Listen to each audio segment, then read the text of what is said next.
MBZ ആർക്കെങ്കിലും ഇതെന്താണെന്ന് മനസ്സിലായല്ലോ. അതായത് ദുബായ് ബഹിരാകാശത്ത് വിസ്മയിപ്പിക്കാനുള്ള ഒരു പുതിയ ഉപഗ്രഹം വിക്ഷേപിക്കുന്നു എന്നുള്ളതാണ് ഏറ്റവും വലിയ പദ്ധതിയാണ് ഈ MBSat എന്നുള്ളത്.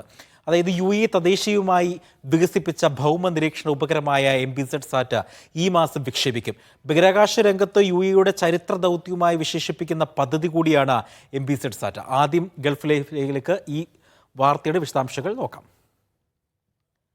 സമ്പൂർണമായി എമിറാത്തി എഞ്ചിനീയർമാർ വികസിപ്പിക്കുകയും നിർമ്മിക്കുകയും ചെയ്ത ഉപഗ്രഹമാണ് MBSat. മെക്കാനിക്കൽ ഘടനയുടെയും ഇലക്ട്രോണിക് മൊഡ്യൂളുകളുടെയും 90% നിർമ്മിച്ചത് രാജ്യത്തിനകത്തെ കമ്പനികളാണ്. പരിസ്ഥിതി പരിശോധനകളും പ്രതിരോധശേഷിയും ഉറപ്പാക്കുന്ന പരീക്ഷണഘട്ടത്തിന് ശേഷമാകും ഉപഗ്രഹം വിക്ഷേപിക്കുക. President Sheikh Mohamed bin Zayed Al നഹ്യാനോടുള്ള ആദരസൂചകമായാണ് ഉപഗ്രഹത്തിന് MBSat എന്ന് പേരിട്ടത്. മേഖലയിൽ ഏറ്റവും മികച്ച റെസല്യൂഷനിൽ ചിത്രങ്ങൾ പകർത്തുന്ന സാങ്കേതികവിദ്യയാണ് ഉപഗ്രഹത്തിലേത്.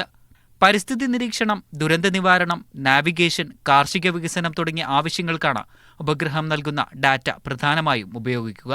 മുഹമ്മദ് ബിൻ റാഷിദ് ബഹിരാകാശ കേന്ദ്രത്തിലെ ശാസ്ത്രജ്ഞരും എഞ്ചിനീയർമാരുമാണ് ഉപഗ്രഹത്തിന്റെ പിന്നണിയിലുള്ളത്. UAEയുടെ 4ാമത്തെ ഭൗമനിരീക്ഷണ ഉപഗ്രഹമാണ് MBSat. സ്പേസ് എക്സിന്റെ ഫാൽക്കൺ 9 റോക്കറ്റിലാകും ഉപഗ്രഹത്തിന്റെ വിക്ഷേപണം.